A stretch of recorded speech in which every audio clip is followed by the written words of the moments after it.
Hello. In this video we're going to talk about estimating a population's standard deviation or variance. Here we're going to need to learn a little bit about a new distribution. It's called the chi-squared distribution.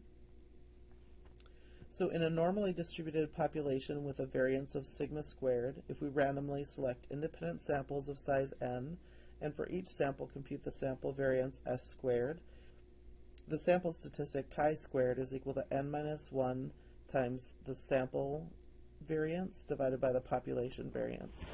So this statistic has the chi-squared distribution. The critical values of chi-squared, we denote both a right-tailed critical value with the little r here and a left-tailed with an L. So the reason that we need this is because the chi-squared distribution is not symmetric. So we looked at the normal distribution and the t-distribution so far. Those are both bell-shaped curves that are symmetric. They're both centered around 0 when we're looking at the standard normal distribution and the t-distribution. And with the chi-squared distribution, that's different. So this distribution is not symmetric. It's not centered around 0. In fact, it starts at 0 instead. So all of its values are 0 or bigger. So the chi-squared distribution is skewed to the right. Its values are 0 or positive and never negative. So we don't ever have negative chi-squared values. The degrees of freedom are n minus 1. So just like the t-distribution, the degrees of freedom are the same between the t-distribution and the chi-squared distribution. So again, differences. Chi-squared is not symmetrical. It's not centered around 0. It's skewed to the right. It still has a bell-shaped curve, but it's just skewed to the right. And again, it's starting at 0 and going on up. This next graph just shows you what happens when you change the degrees of freedom. So we can see that it's a little bit shorter and wider, and it's shifted to the right a little bit. So now, in order to create a confidence interval, the notation, so you should be pretty familiar with these. Sigma is your population, and I have a typo here. It's the standard deviation, not the mean. S is your sample standard deviation. N is the number of sample values you have. Sigma squared is your, this should not be sample either, this should be population. Population variance. S squared is your sample variance. E is our margin of error, just like it always is in any confidence interval setting. And then we have our critical values. So chi-squared with the L is the left-tailed critical value, and chi-squared R is our right-tailed critical value. The degrees of freedom is n minus 1, just like it was for the t-distribution. The requirements for us to be able to use this is that, of course, it has to be a simple random sample. And we must have our data from a normal distribution. Even if our sample size is large, we need the data to be coming from a distribution that has that's normally distributed. So for our confidence interval, we're going to do n minus 1 times s squared over the chi-squared left, and then n minus 1 times s squared over chi-squared r, using n minus 1 for our degrees of freedom. And then if you want to do a standard deviation instead of a variance, you would just take the square root of that statistic. Rounding rules: if you have original data, you want to go one more decimal place than your original data. If you have summary statistics, it's the same as the sample standard deviation. So, and just this little note, you cannot use the plus or minus notation. That was the one I didn't want you to use anyways. So for this, you certainly can't do it because your error is different depending on whether you're on the right side or the left side. So, all right, a couple of examples. Listed below are speeds measured from southbound traffic on I-280 near Cupertino, California. This simple random sample was obtained at 3:30 p.m. on a Wednesday. Use the sample data to construct a 95% confidence interval estimate of the population's standard deviation. Does the confidence interval describe the standard deviation for all times during the week. So in order to get your summary statistics for this, you would plug these into your calculator and go to 1-bar stats and get your mean and your standard deviation. So our sample mean is 60.7. Our sample standard deviation is 4.1. N is 12. And our degrees of freedom is n minus 1, so that will be 11. Now we need to compute our error, and the error is equal to n minus 1 s squared over chi squared r. And then you also need to compute n minus 1 s squared over chi squared l.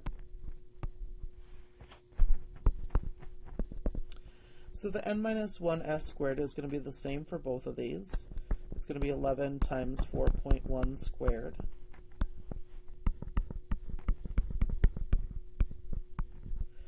And then the chi-squared distribution, remember, is skewed right. And so we need to find these two chi-squared statistics. And so it's a little bit weird. This ends up being the left one, and this ends up being the right one. We're doing a 95% confidence interval, so we want 95% of our data to be in the middle. That gives us an area in this center part of 0.095. That means that we want 2.5% of our data to be in both of these tails. So the area over here, and the table gives you areas to the right always. And so the area from this statistic to the right is 0.025, 2.5%. This area to the left is also 0.025, but when we look things up in our table, it's going to give us everything to the right of this value.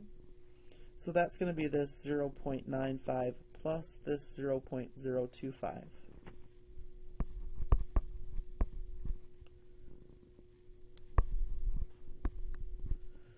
Sorry, this should really be 0.95. So 0.95 and the 0.025. So that's 0.975. So we need to find these two values in our table, and that's what's going to go in our denominators. So let's find this 0.975 value first. Let's bring up our table. So it even tells you along the top, this is the area to the right of your critical value. So here's the 0.975 that we want, and we need to go down to the row that's for 11 degrees of freedom. So that's this row right here. And so our critical value is 3.816.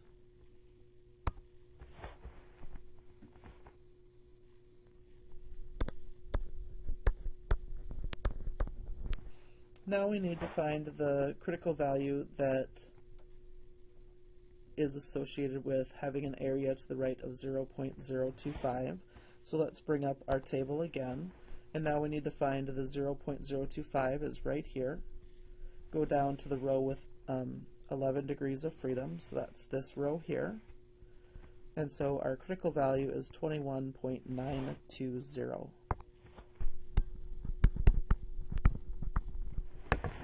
So again, we need to be careful with these because we need to find both of these tails.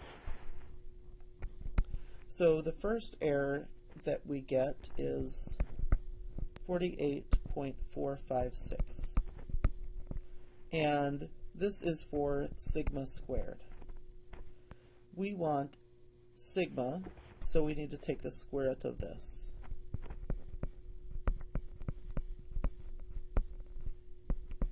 And the square root of 48.456 is 6.96. So this one then would be for sigma.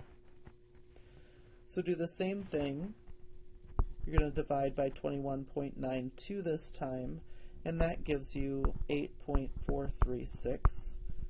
Again, this is for sigma squared. Take the square root of that, and we get 2.90, and now this is for sigma. So the areas that we need to add are these squirts because we're doing it for sigma. So our confidence interval then is 6.96. Oops, sorry, that's the one on the right. So 2.90 up to 6.96. So this is our interval notation. You can use the other notation as well for the intervals. So 2.90 is less than sigma is less than 6.96. So does this confidence interval describe the standard deviation for all times during the week? And the answer there is no. And this is because speeds vary throughout the day.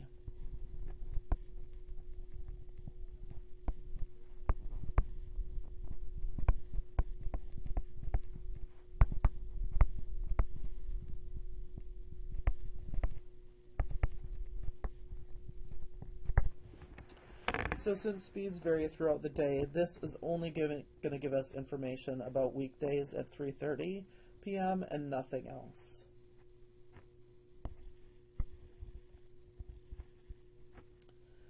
So in our next example, in a test of weight loss programs, 40 adults used the Atkins weight loss program. After 12 months, their mean weight loss was found to be 2.1 pounds, with a standard deviation of 4.8 pounds. Construct a 90% confidence interval estimate of the standard deviation of weight loss for all such subjects. Does the confidence interval give us information about the effectiveness of the diet? And let's summarize our information first. So our mean is 2.1. Our standard deviation is 4.8. N was 40. And that gives me a degrees of freedom of n minus 1, which is 39. So we want to compute the two values, n minus 1 s squared over chi squared r. So that will be 39 times 4.8 squared. And then we have to look up our chi squared value. And then do the same thing, n minus 1 s squared over chi squared l. So that's 39 times 4.8 squared, and then we need to find our chi squared value. So let's just draw a chi squared curve. And so we need to calculate or look up in our table these two chi squared values. So this one is the chi squared left, and this one is the chi squared right. So they're a little bit weird in that way. So this time we're constructing a 90% confidence interval. So we have 90% here, or 0.9. That means that we have 10% to divide up between our two tails. So we're going to have 5% here and 5% here. So that's an area of 0.05 going this way. And then from this critical value over, it's 0. And you add 0.9 and 0.05 together. So that's 0.95. So these are the two values along the top that we need to find. Let's pull up our table. So 0.95, that's this column right here. We have 39 degrees of freedom. So we need to scroll down. We don't have 39 in the table, so you use the value in the table that's closest to 39. The value that's closest to 39 is the 40. And we are in the first, in this column, oops, I can't see the spacing now, so We're in the 1, 2, 3, fourth column over. So it's this 26.509.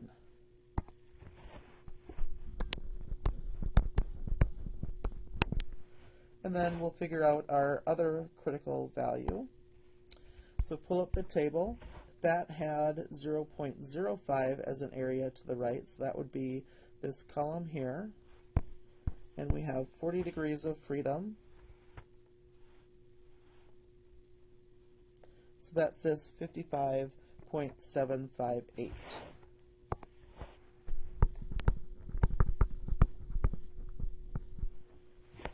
So when you plug this into your calculator, you should get 33.896. And remember, this is for sigma squared, so take the square root of that. And that gives us 5.8. This is for sigma now. And do the same thing, so plug this into your calculator. And when you do that, you should get 16.115. This is for sigma squared. We need to take the square root of that. So that gives you 4.0, and now this is for sigma. So our confidence interval is 4.0 to 5.8. If you want to use an equality notation, that would be 4.0 is less than sigma is less than 5.8. So now the question, does this confidence interval give us information about the effectiveness of the diet? No, this does not. So this gives us information about the variability among weight loss.